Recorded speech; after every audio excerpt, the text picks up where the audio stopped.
Cy, welcome back to What Rough Beast. Hi, thank you, Virginia. So happy to be here. I find completely compelling. It's like a thriller listening to your most recent TikTok video, YouTube about Jeffrey Epstein. And it's kind of the way the whole story of the emails opens up on an overview of American power, or I should say global power.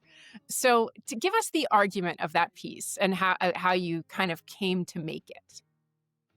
Well, I think so. When the House Oversight Committee released the most recent tranche of the documents, which I think comprises about 22,000 emails, there are a lot of other documents within that tranche. So the ones that I'm dealing with are mostly the emails, the actual correspondence between Epstein and various people in his orbit.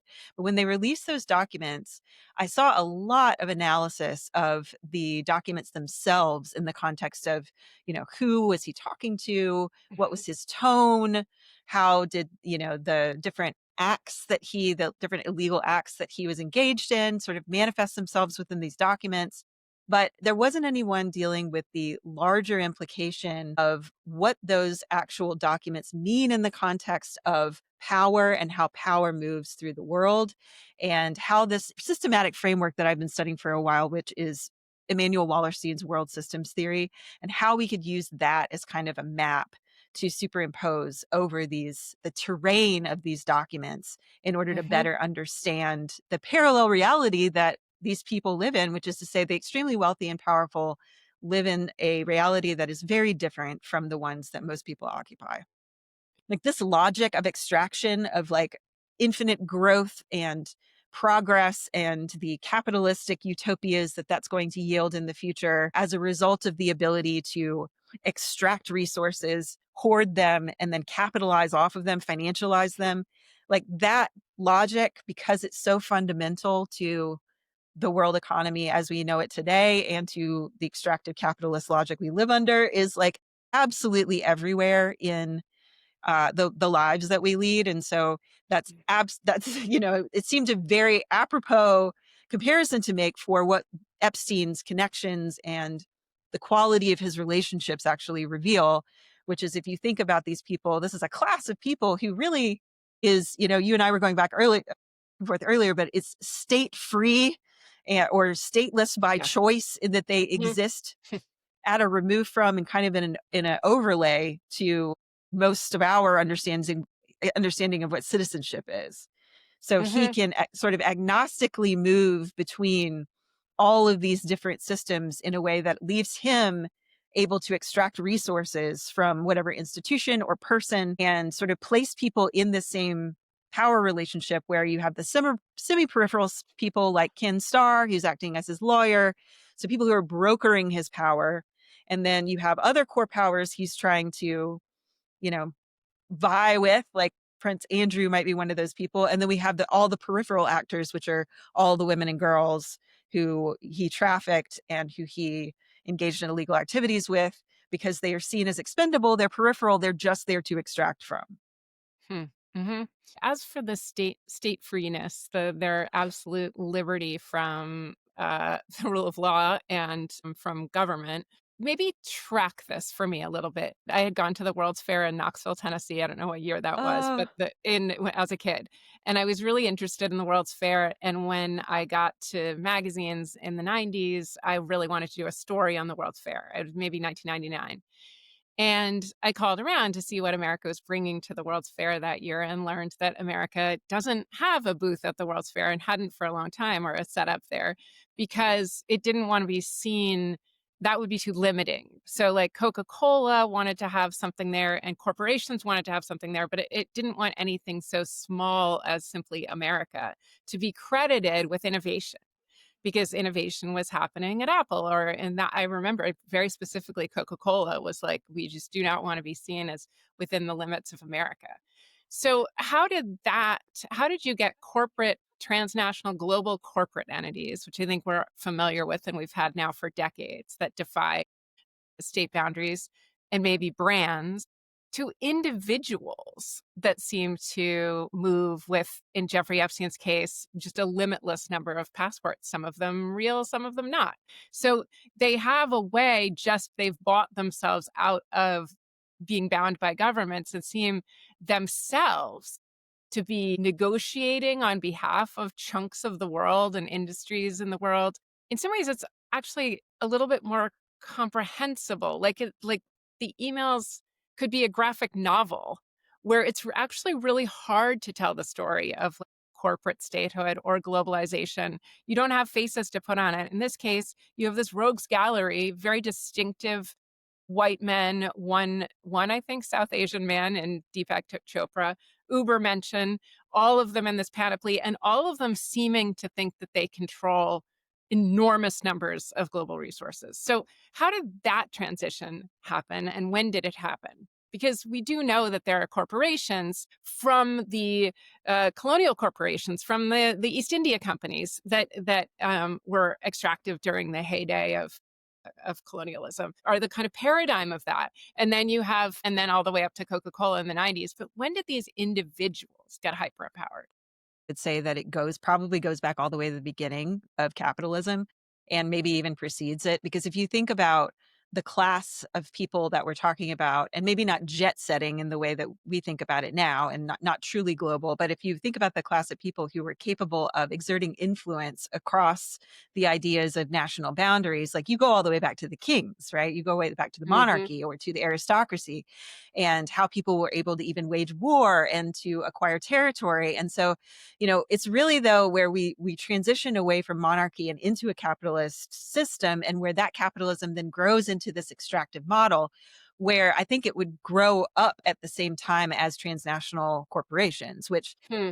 the like flavor of that we saw in the 90s was like globalism is good and trade is good and trade will raise all boats, and NAFTA is great, and the American worker is going to benefit through this, and it's seen as a form of almost like the global village. I remember that term floating around a lot Yes. along with the advent of the Yes. internet, and like those little Yeah. graphics on t-shirts with all the people around the world holding hands. There's just this hands across the world. There was this very like maybe jejune optimism about what the advent of this would actually look like, because no one was explicitly paying attention to the extractive logic that was behind it. And I think this is what happens a lot at the beginning of any type of economic or technological boom. But Mm-hmm. I would say that character, and Thorstein Veblen, who's a earlier Hmm. sociologist, really has this idea of like the businessman as the Hmm. primary avatar for Western capitalism, and that kind of logic being applied to interpersonal relationships and all of culture. And, Mark Fisher calls this business ontology also, where everything should be Hmm. run as a business. I think Hmm. that's only exacerbated this problem where there is no concept of the larger ecology in which these folks sit, that they're not trying to advance a common good. There's no concept Yeah. of the common wheel, right? It's like Right. Yes. it's very competitive and almost business focused and transactional in that way. And so I think Hmm. that Hmm. it's you get that crossover between like the old concept of monarchy plus the new concept of extractive capitalism plus the rise of corporate entities. Yeah.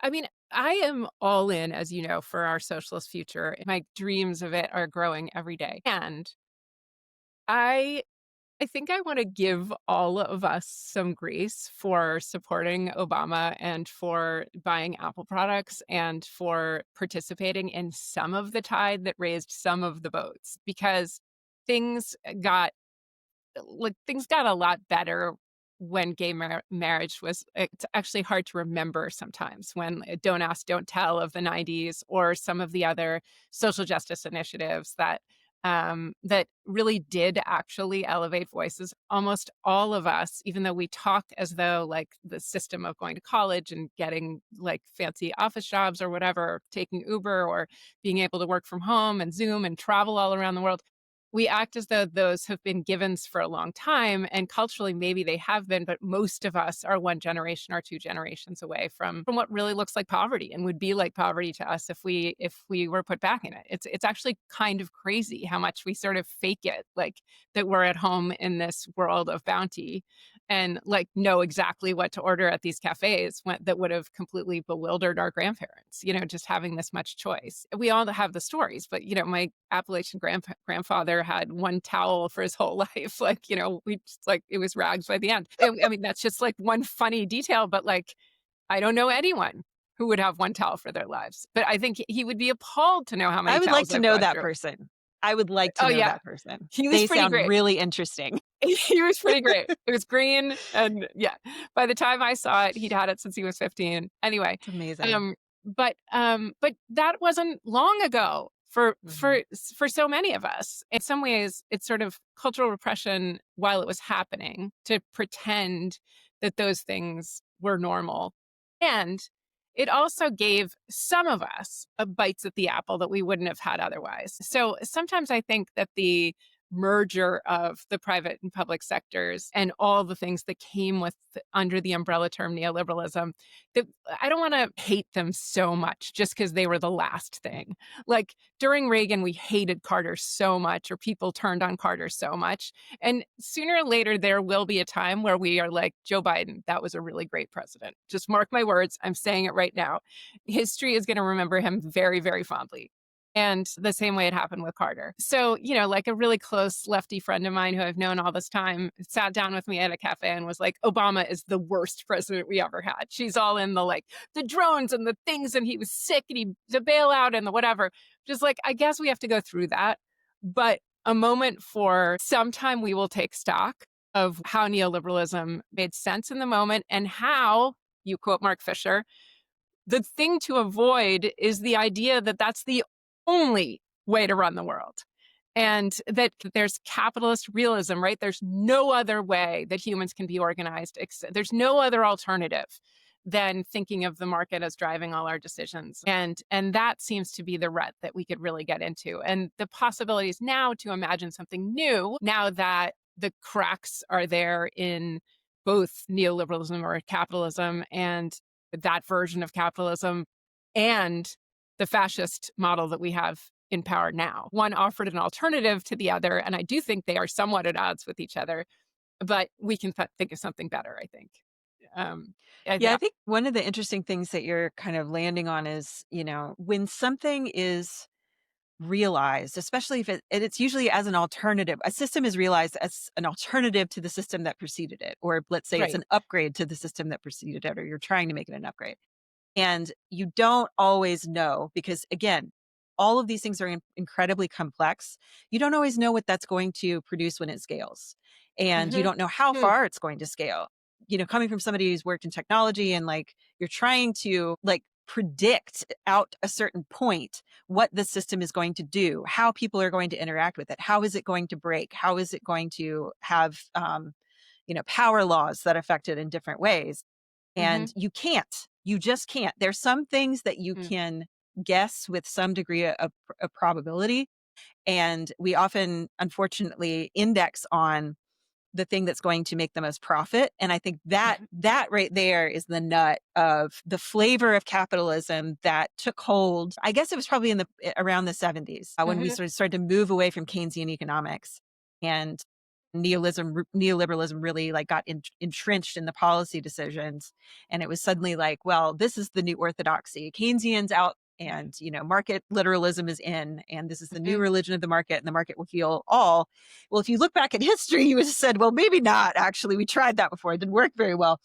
Yeah. But it was this new, again, it's like there are these paradigms that get invented as a reaction. They can be reactionary to the preceding era. And I hope that because this era right now is so extreme or becoming so extreme that we don't sort of reactionarily create a system that is not incorporating the things that we learned can be incorporated from neoliberalism because it's a dirty word, right? I Right. don't think there's Right. anything about fascism that we want to incorporate. No, no, exactly. I no, that I think that's absolutely brilliant. I mean, This type of system where it's tooled to and keyed to the acquisition and consolidation of power is mhm, going to self-select for people who will act in concert with that system, not people huh, who are going to move against that system. In other right. words, it will self-select for people who do not have a strong sense of conscience or even moral Yes. intention, because the people who do and who say, "No, stop this. This is not good. We have to do something else." They're getting in the way of the system. They're creating too much friction. Amazing. I So mean, that yes, I think that is absolutely right. I remember maybe 2017, David Frum published a piece, urging his, fellow Republicans to think twice if they were offered a job working for Trump. And, now I think he's changed his party affiliation and he's gone a whole different mhm. direction, but in those days, he was still pretty committed to keeping the party together. And what he said was, "If you go to work for Trump, be very, very confident that you can stand your ground if if like faced with something that violates your conscience. And ask yourself whether they're hiring you for that quality because they are not. So in some ways, if you think you can if you get the job, it's already been you've already been told you will not stand up. You are getting the job because they've kicked the tires and know you will not stand up. And I think it's, especially with this administration, you can see this just as clear as day, because we've even moved outside of the network of it, sort of like acceptable compromise, into Yes. people who are just obviously incredibly flawed and Yeah. very brittle. And so, in the first round, I think it was a little bit, it was hidden behind the institutional veneer of credibility. But at this point, you really see nakedly and openly what these networks of power start to look like when they start to cannibalize themselves, Yeah. because none of these people would even be a part of those sort of elite groups that maybe Epstein ran in, right? Like Pete Hegseth is Yes. never getting invited to the Edge group, right? No, that's right, that's right. Okay, so let's go back to Epstein, and you've been more brave than I have about confronting the actual documents of these emails. What did you see in the email that stood out, and what did you see that really gave ballast to your hypothesis about this system?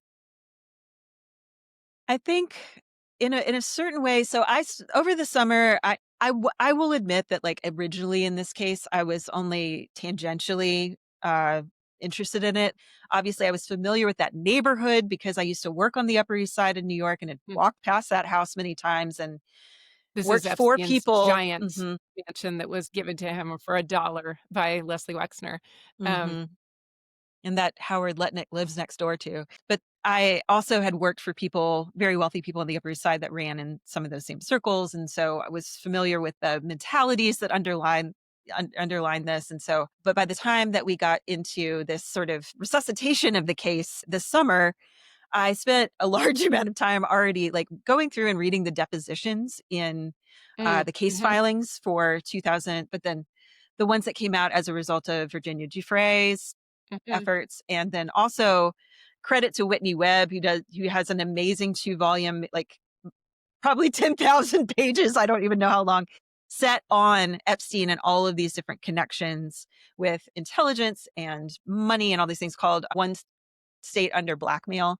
And that also helped me sort of frame it. So by the time that I got to the emails, I Mhm. don't think it was super shocking. Like, there was nothing in there that felt like it was a revelation per se. It was more Yeah. of a confirmation. But you see all the threads in those files in a way that you don't really see them from these official public filings, or even from reading Virginia Giuffre's testimonies, where Mhm. it's, this is how he talks to and deals with someone who's peripheral. This is how he talks to and deals with someone who is semi-peripheral, who's a broker. This is how he deals with someone who he sees as an equal. And you Mhm. see that delineation even in just, like, very, you know, like, subtle differentiations in how he talks, but it's always with this eye to protecting his own status, protecting his own ability to maintain his network, to gain asymmetrical information, to reinforce the trust of people who he sees as key to access, and then sort of dash off, something to someone who he sees as ancillary. Mhm. That there's another but there was some that's there's an interesting sort of temperamental aspect to his communication in the emails, in that a lot of them are misspelled. There's tons of typos. There's very little punctuation. There's a lot of, the sentence structure doesn't even really hang together. That is itself a power tactic, Mhm. because what that says to the person on the other side is, I'm too busy, too important, or I don't care enough to Mhm. give you the time to write something that is well put together. Mhm. That by itself reinforces the same dynamic. I've heard, Anand Giordano say that too. The only thing that I'll say about his fanciful subliterate typography is that he also used it when he was trying to launder his reputation, when he was making sites for his philanthropic, like, escapades, and he had a lot of websites that misspelled the word philanthropy and misspelled the word science. And I also think that there is, like a dangerous level of subliteracy that makes you wonder how he was even reading the world. Like, could he really read, like, a sign that said, you know, uh, whatever, "Watch out for falling boulders"? I honestly don't know, because that thing of, like, using the commas, like, a lot of commas in a row. Brianna knows that I always respond to this, but it's like, maybe the kind of thing if some Unicode was trying to understand Urdu and, like, made the mistake. I mean, it just is stuff that, like, really suggests to me a brain on the fritz. And I don't know. I think that the fact that he, wasn't even bothering with spell check, or didn't know what he didn't know, and certainly that he felt like he could walk around with his penis hanging out, and could walk around with his commas hanging out, is a power move. At the same time, I also think that there's, like, severe cognitive issues in him, and I think that's true for all these other people too, which is really crazy and goes to the, like, devastation of seeing how badly we were deceived by any idea of meritocracy. Because when Yes. you look at the emotional immaturity, the, like, strange desperation, the illiteracy, the incoherence, the ugliness, frankly, of their actions and their ways of being in the world, thing that it's everything that you spend your life trying to correct for, and that you've plowed your money into becoming a literate person, like a person with some kind of grace and dignity to you. And it turns out that all of that was taking you so far away from any kind of world of power. In fact, it was seemingly excluding you from it. And for me, that really goes to the undotted I's and uncrossed T's in all their intellectual work when they were running some of the people in for free. Harvard University to begin with, but also many, many departments within it. They essentially invented evolutionary psychology. And all these things, these sophistries, hold sway over people for so long. And you just think, I must not be getting it, right? Like, there was a group of professors at Dartmouth College, Ivy League, who were teaching neuro something around women and anorexia. They were running a rape ring, a actual rape ring, at this, like, neurobiology institute that was, like, awash in money, in private money. And that's what was going on with Epstein. So, like, what were we doing at the time? Not just what jobs weren't we getting, but how were we scrambled to think, like, well, those people who own those houses on the Upper East Side, or in your case, are my bosses. Those people must have kind of done something right. I should sort of emulate how they are.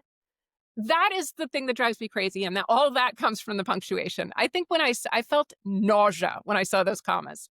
I felt like, oh, that kind of brain that is, like, brain damage, cognitive vulnerability, institutionalizably in trouble, dumb person that is, like, very, very dangerously off the charts low IQ. I have always been interested in psychology, in how people acquire and use power within specific systems. I'm also very interested in failure and what that means, more than I'm even interested in success. Yeah. And so there are all of the interactions that I've had over the years with people who are usually viewed as successful by the traditional rubrics really put paid to the notion that there is any kind of A, meritocracy, but B, that people who make a lot of money are Mhm. somehow better and know something and are Right. smarter and should be listened to and are credible. There Right. is no connection between having a lot of money and having anything valuable to offer society. None. Yeah. Yeah.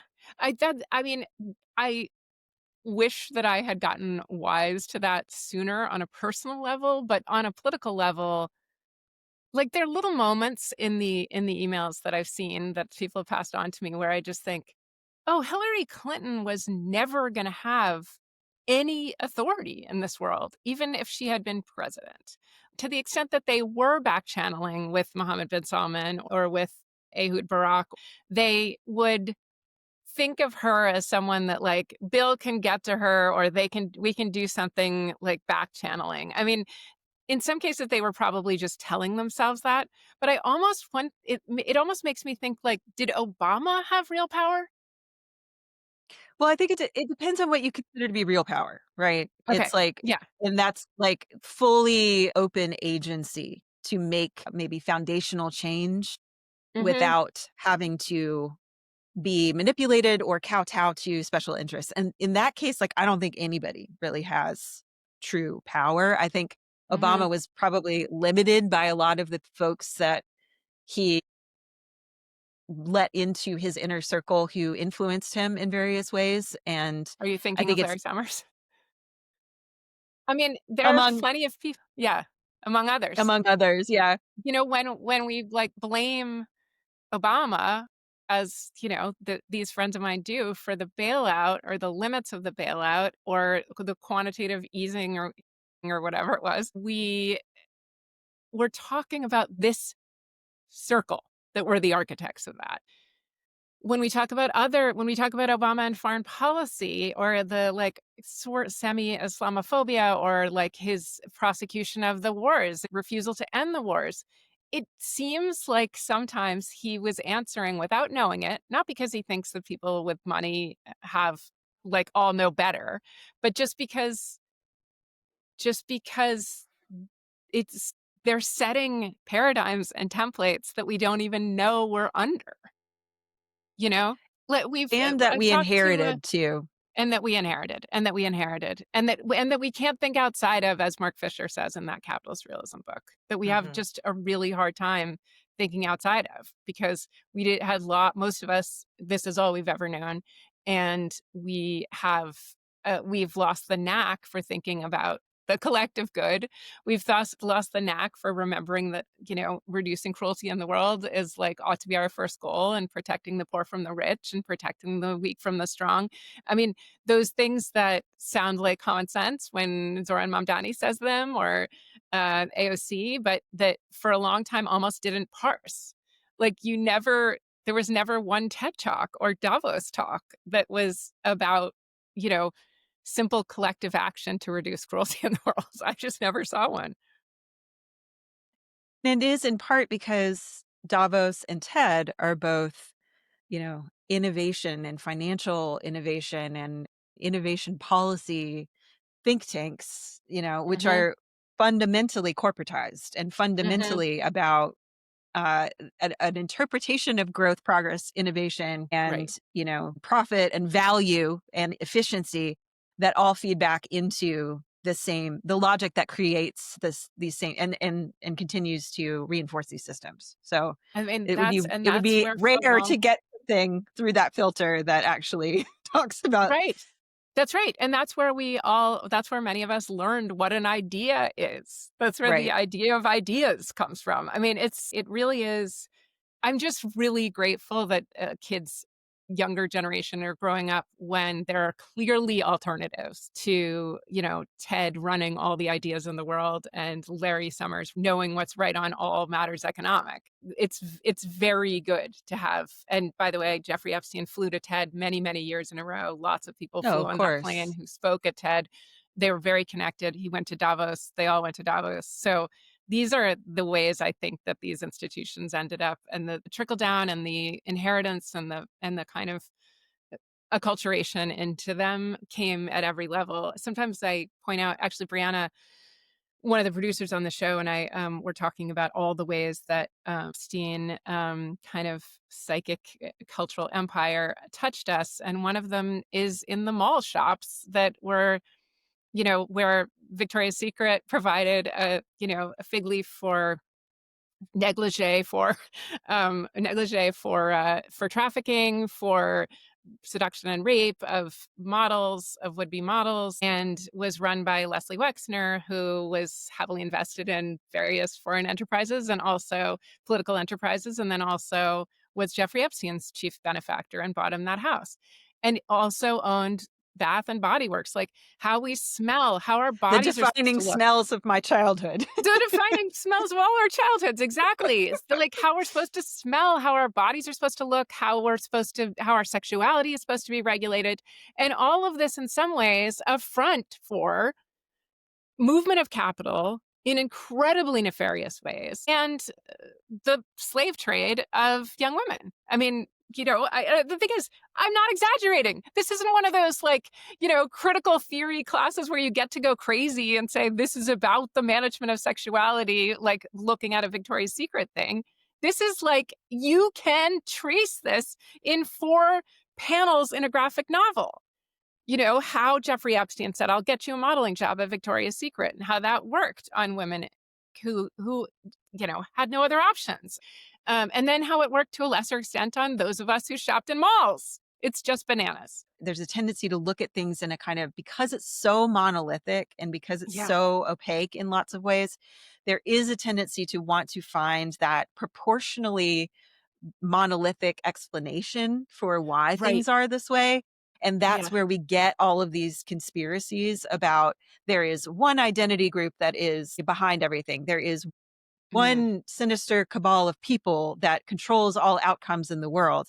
Right. When in reality, it's that all of these systems, all of these networks are intermingled and they overlap in various ways. And they are, there's emergent properties within those systems that are Mhm. unpredictable and can have wide ranging consequences. And that it's more about how the actions of all of these people that are a part of all of these different logics, right, that are running on the Yes. same rules, create these emergent outcomes that then push everything in a given direction and make it very hard to stop that momentum.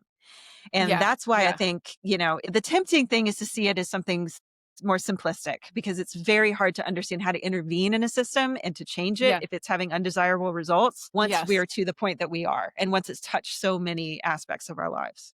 One thing I've sort of been joking about is, every time you have a conversation with like a real life kind of reply guy or just mansplainer who wants to talk about economics, and you say, you know, I think that it's 2 people who met in a room and shook hands over raping girls and, gouging money out of the world. And they're like, oh, no, no, no. You have to understand systems. That's just not how it works, honey. It's a macroeconomic question. You have to understand, Milton Friedman. And if and to go back a little ways, you have to understand Malthus and whatever, right? And or some like, well, people will always do this or men and women that, right? Where I want to be like, but they did meet in a room. There Mhm. are times that Epstein brought women to meet Trump and he fondled them in front of Epstein, and the women themselves say I was handed off like property. And Virginia Giuffre herself was like, I was poached. I, a human, was poached, right? So like I do sometimes feel like scholarly people, we have some idea of how the last century into this century went down, some of the terrible crises that ended up, informing Trump's rise and the rise of fascism. But we're barely metabolizing the actual things that happen to actual people with full consciousnesses, like Virginia Giuffre, that were just so crazily costly to her, or the Farmer Sisters. And they have, to some extent, simplified things because we have, from their testimony and now from the emails, a very clear idea of who was doing this. And, I think, I don't know if it's controversial to say this now, but it seems like QAnon was on to something. There were people, including Marjorie Taylor Greene, who had survived the sex abuse scandals in the Catholic Church, which no one would have believed if you had described them before they were adjudicated and we knew how many people were hurt by them and how much moving around went on. She left the church in 2011 because she just couldn't stand that they were hiding pedophiles, plunged into QAnon, and then recently left MAGA because it too covers for pedophiles. So, yes, she was into a fictional world. The second one was a fictional world, but the other are worse than stranger than fiction, you know? And when you're living in a place where you're like constantly gaslighted about these things and seeing girls get hurt, and who knows, she grew up in the church, maybe she was hurt herself, and you're, you know, develop some conspiracy theory kind of thinking, you might be alert to something that is actually going on, is criminal, and absolutely must be confronted. And I don't know, maybe you can speak to all the personal experiences that we've all had along the way and how they chip off and speak this actual network that was, to some extent, a large extent, inflecting the experience of trips to mall world, and Small world. Yeah. inflecting Hollywood, right? Like creating these anti-woke comedians and stuff, often who flew on the plane of Jeffrey Epstein, were affecting Silicon Valley, who were affecting, in some ways, how women think about themselves, who were affecting the idea of sexual transgression, who were flying private planes and changing how we think about time and space. So all those things, in some ways, have names on them now, and they're in the emails. So maybe you can connect the personal experiences we had to the somewhat satisfying pulling back the curtain and being like, yes, there were sadistic white men who were running these things, and they were dealing only with each other, and they existed to fuck up your own life. Your apprehensions were right. I think I think there are a couple of different layers of it, and, so, not to be I feel like I'm, always the person who's kind of intellectualizing things a little bit, No, no, but it no, I helps get it. me understand stuff, Of course, and I yeah. know that, like, this is not an attempt to minimize individual people's actual real experiences in any way, shape, or form. And I do remember a conversation that I had with a friend of mine when Epstein was arrested in 2019, and she was absolutely distraught about the the magnitude of the revelations that were coming out before it was even known that so many other people in power were involved in this, and talking about how this monster. And it's like, yes, and Mhm, right, because when we get to the point where someone is seen as a monster, then mhm, they are seen as a deviation, they are seen as an outlier. mhm, This is the mhm, rule. And mhm, that's the thing that I was trying to impart with this recent essay. This is not an outlying situation. This might be an extreme, manifestation of it, but mhm, by and large, this is the rule of behavior when you get past a certain point of power consolidation. And that happens in nation states, and that mhm, happens in corporations, and that happens in the American healthcare system. And mhm, so this is something we need to start seeing. Yes, this is real. Like, these things happen. Extreme power will lead to extreme abuse. And mhm, that's a mhm, reality that we need to, as, first century citizens, really internalize and start planning into the design of our systems. Because mhm, that is what we mhm. do not have right now.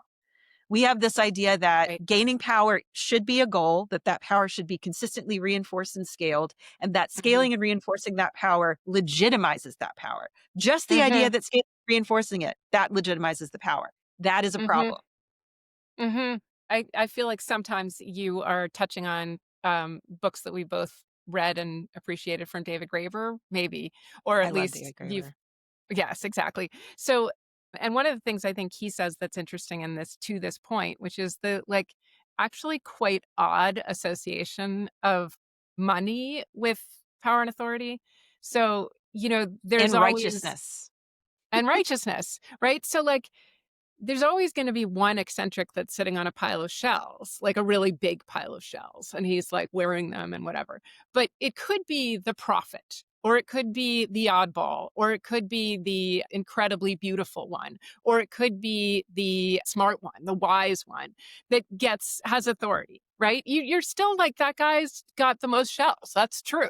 But the idea that that guy now is running Harvard, is running academic institutions, is running retail, is controlling how people think, is running foreign policy. I mean, come on, just at the level of the division of labor, like, don't we? I think we want someone with more talent informing foreign policy or the economy than someone who just happened to be sitting on a lot of shells or have a compulsion for collecting shells. And the compulsive nature of this is really important to underline as well, because it shares properties with addiction in terms of the Yeah, mechanics of addiction. And you do see this. I mean, this is what you see in Congress, right? This is like, I won't trade stocks. And then, 2 weeks into Congress, I just made $1 million by trading stocks. Like, they it's can't very stop, right? difficult. Yeah. It's Mhm. very Yeah, difficult when faced with an arbitrage opportunity, which is often what power comes with, to not exploit the arbitrage and instead close the opportunity for other people, including yourself, to exploit it. And that's what we need to start doing. Not in I maybe don't all even contexts, but arbitrage, this is a great opportunity for me to learn what arbitrage is. I just don't know. I just don't know, and I've never known, and I know it's bad, but what is it? so arbitrage is an opening whereby one party can have outsized returns as a result of acting on, any kind of information or exchange. So an example is how Sam Bankman-Fried made all of his money to start FTX was he found out that there was, a way to buy Bitcoin in Japan that one could not take advantage of in the US. And so if he would pay people small amounts of money to stand in line to buy Bitcoin in Japan and then send that money to his wallet where he could then resell it at a profit on, Hmm, the US market. That's a simplification. I'm probably getting some of those details wrong, but that is an arbitrage opportunity. So hmm. anything that you see something someone else doesn't see and you get in there and exploit that before the loophole closes or the regulations are changed or this person realizes that they are being taken advantage of. And And how so does our it entire system of profit is based on arbitrage. let's go to something salacious and interesting and personal with a real face attached to it that caught your attention in the emails or in the Epstein story. The thing that I marked to follow up on, and this is maybe not the most salacious, but it is a note that I saw there was a chain from his legal team that was sort of the Mhm, legal team themselves were going back and forth. And this was in 2009, and it was mhm, during the first trial. And they were talking about, oh, is Ghislaine Maxwell, has she been deposed? Blah, blah, blah, blah, blah. One of the emails said that they were going to depose Trump in 2009. I can't hmm. find any record of him ever being deposed because those files would be likely available in some capacity, at least a Right. record of it. And I don't know what happened there, but that is very interesting because that lends some Hmm. more color on when he was talking to Maxwell and saying things like Trump was the dog that didn't bark, right? Yeah. I don't Yep. know, you know, but if there is a deposition out there and if he was deposed in the first criminal case, that Mhm. would be an interesting document to find. I have written a lot about Jeffrey Epstein and followed the story really closely. And I am shocked by how involved Trump is. Know how I don't have any sense from the documents about how Trump felt about Epstein. Like, I don't really Mm, know, right. but it's clear that Epstein had I don't want to go so far as to say obsession, but he definitely had a fixation on Trump. Yeah. Yeah. And it is a fixation that seems to be someone who you feel makes you feel uncomfortable and perhaps threatens your status or Yeah. threatens your self conception. Yeah. And but the way that Epstein also talks about Trump as if Trump is the, antichrist is he's the Yes. most Yes. dangerous person in the world. He has Yeah. no conscience. evil and he's or something? Yeah. consistently writing to his network and Steve Bannon about it's Mm, almost like he's with those emails, he's reasserting that no one actually takes Trump seriously in this mhm, network and that people are using him and that, Epstein is on the side of the people who have the knowledge that Trump is being used as mm, a puppet mhm, and that gives him a sort of secret power. And if it's actually true that Epstein was at the meeting between Prince Andrew and Trump in 2019, which was a part of these emails as well, then hmm, that shows that he was still within the orbit pretty much like up until his death, right? right. And Yep. he wasn't just stage managing from the side with Bannon. Like he was this was still just like almost a frenemy group that Yes, continued right, to like a have slam board. Like, remember when right. sometimes, like, you'd make an extra out of the message board just to complain about the people on the original message board? Yeah, I mean, I but in some ways, Trump had the last laugh, right? I mean, he got reelected, he's back in power. I think Trump is a creature of instinct and Yes. that those instincts are people say he's a shark and that is why his father picked him, and that is why he Yeah, became his father's protege instead of his older brother, who right, then went on to, you know, die of complications related to alcoholism, in part because right. he was sensitive. He did have a conscience, and his family rejected him because those were not qualities that the family valued. His Yep. daughter has talked about this, Mary Trump. Mhm. So I think that sort of instinctual predatory behavior is Yeah. something that was cultivated and encouraged and reinforced, and that ultimately he does have a really good instinct for, or he did. I mean, his Mhm. brain is mush at this point, but Right, it's, right. it's something that has served him very well over the course of, all these years, in part because I don't think he overthinks things. He reacts. Yeah. He doesn't think.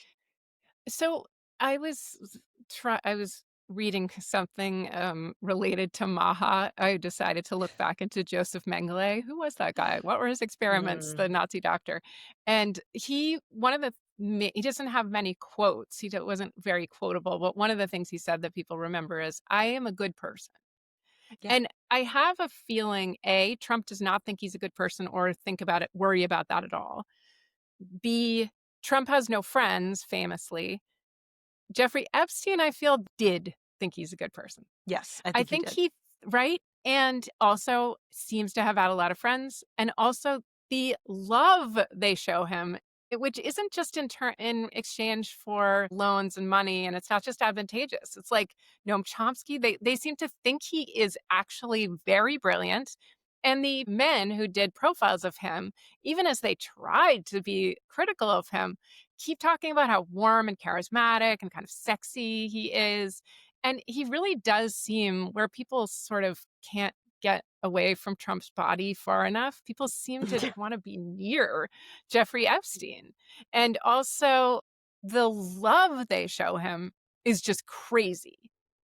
I mean I was very struck because there was an exchange between him and Ken Starr, who I would consider someone who was acting as a broker on his behalf, but where Ken Starr ends an exchange by saying "love ya," and that I found very interesting because that shows like there was a lot of bleed between these roles, between yeah, how he viewed people as assets to exploit versus somebody who is an equal and he's leveraging for, an exchange of information or arbitrage. When I do think though that is a characteristic of sociopathy.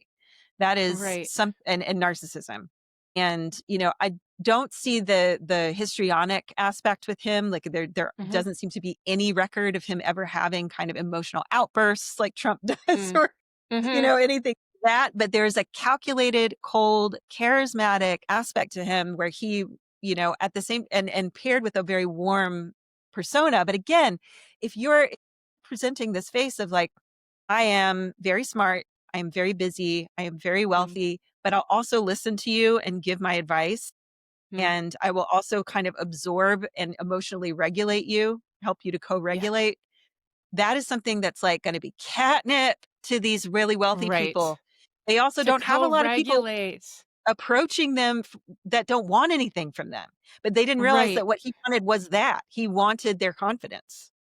Right, right. And that's where also you say about these information differentials and that because he's the worst of the worst at the point where many of them are interacting with him. I mean, he's clearly, they all knew all along, but also he's gone to jail. So you're even taking a risk talking to him.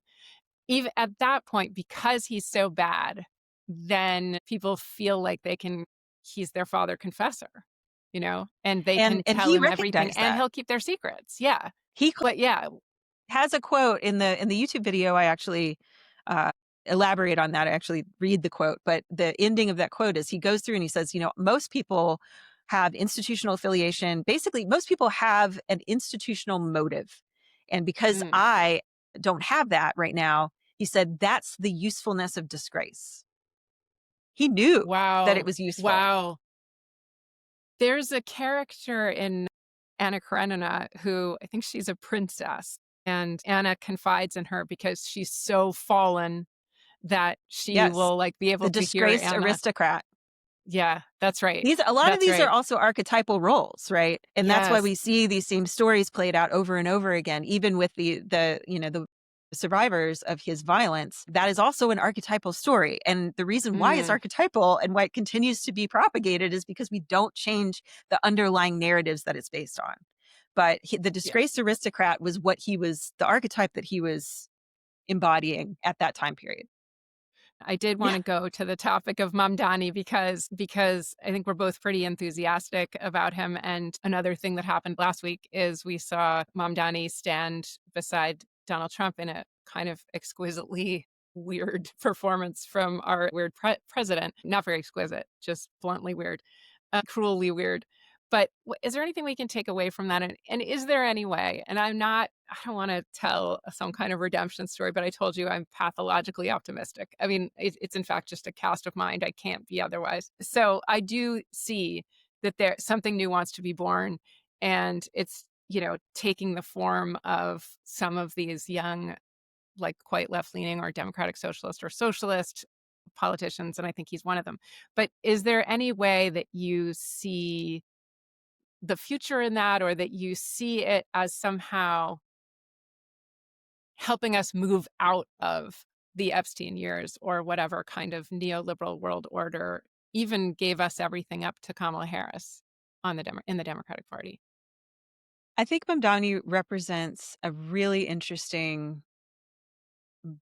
force of energy, I guess maybe I would say that like if it's dangerous to make any person again the apotheosis of something because it puts Mhm. way too much pressure on them and then you Mhm. get into this whole thing about if I'm cathecting I'm incorporating this person or this object into my identity and if Yeah. as a person if it's a person that's really dangerous because they will do something that's out of keeping with whatever it is that you want and then you're going Yeah. to feel betrayed by that and you're going to retaliate and so that especially in this age of like we're all used to a kind of purity performance both from the left and the right.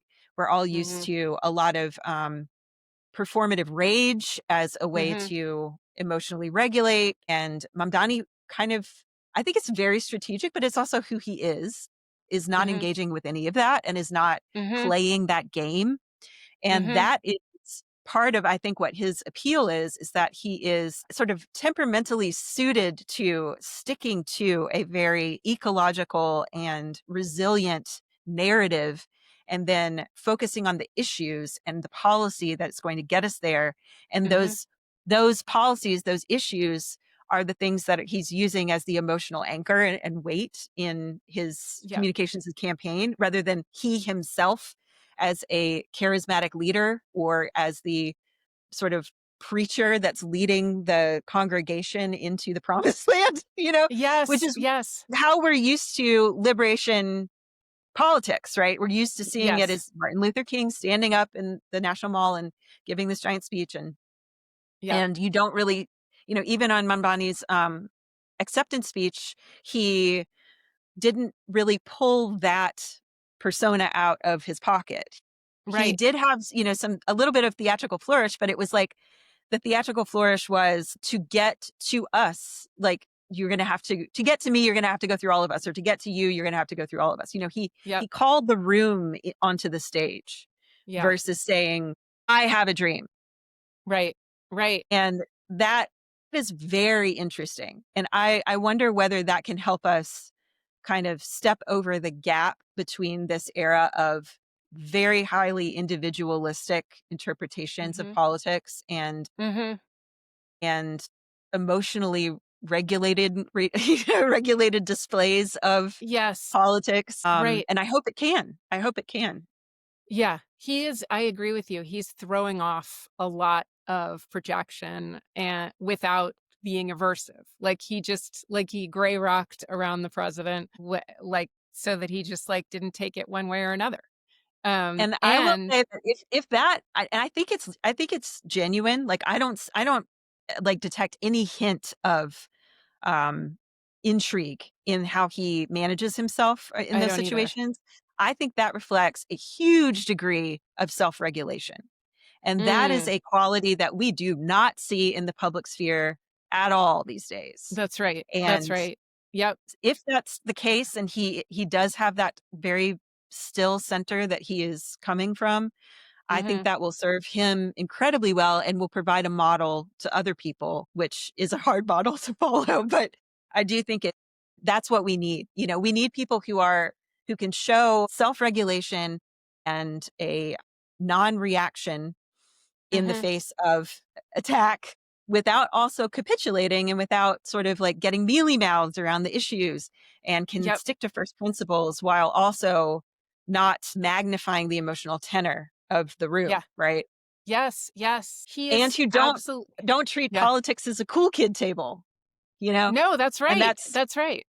That's also apparently, as we know from the Epstein stuff, like, incredibly challenging, like, mhm, from Bill Clinton to Donald Trump, that's, like mhm. right, like, this is right, it's the opposite of public service, but he looks like he's doing public service.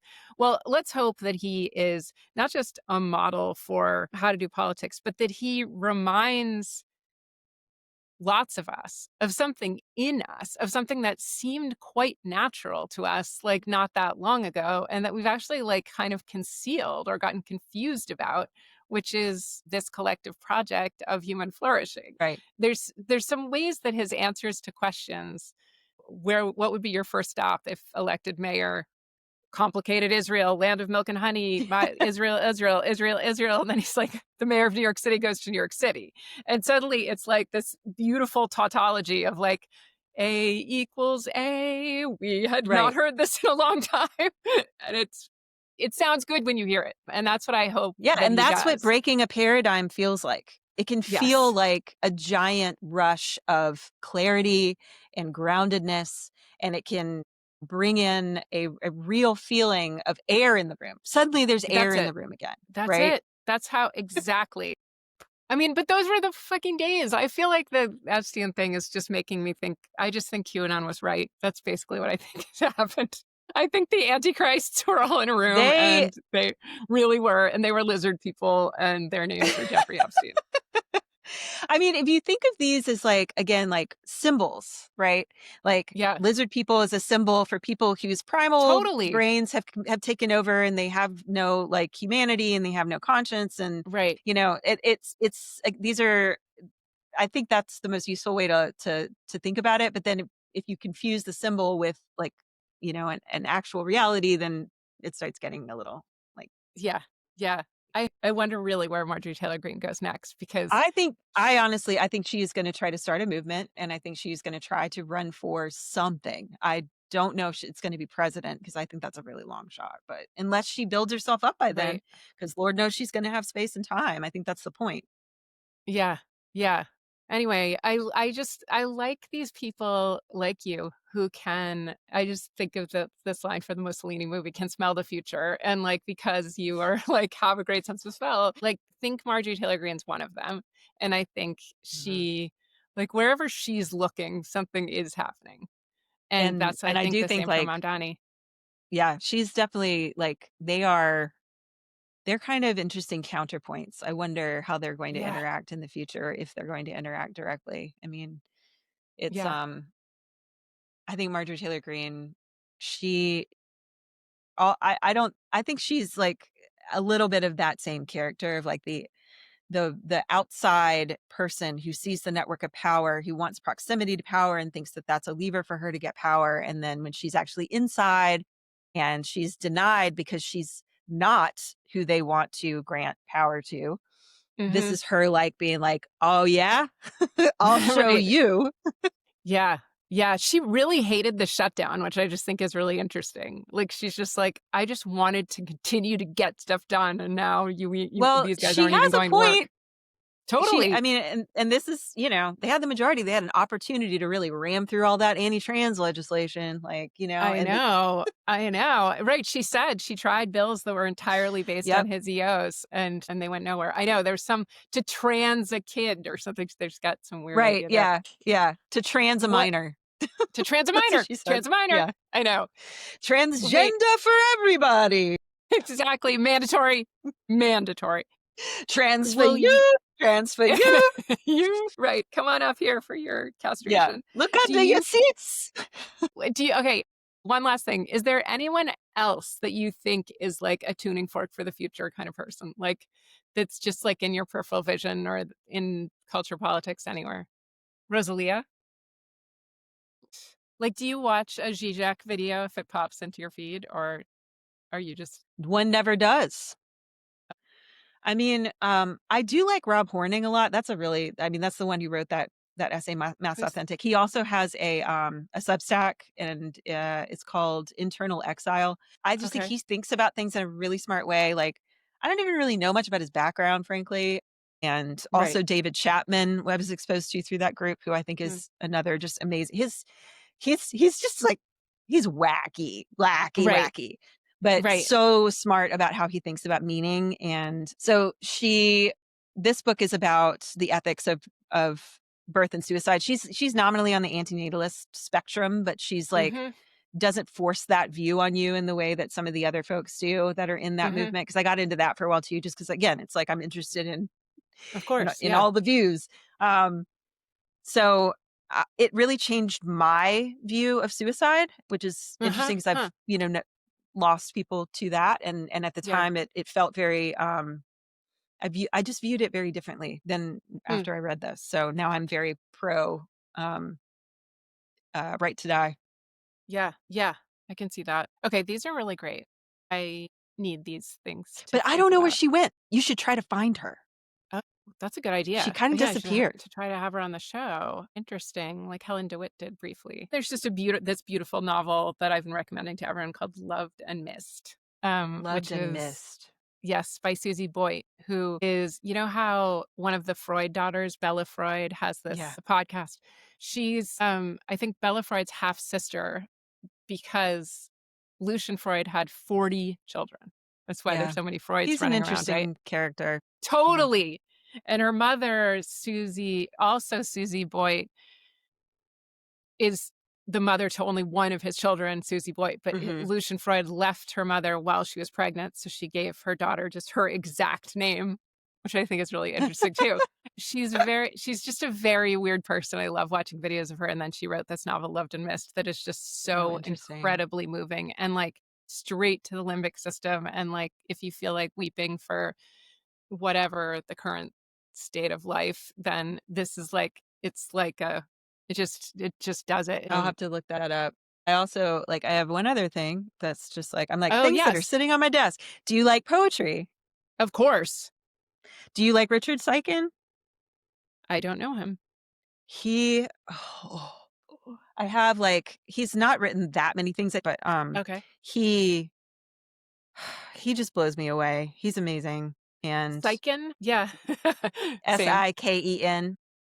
Okay. He won the Yale Series of Younger Poets in Oh. the mid-aughts, I wanna say, for his book Crush, and I have that one too, but this one is War of the Foxes, and he's also a painter, and so this is not one of his paintings, but he's also a painter, and so it's knitting in all of this stuff about, visual art and then the way that he writes. I don't know, I just find him I cry.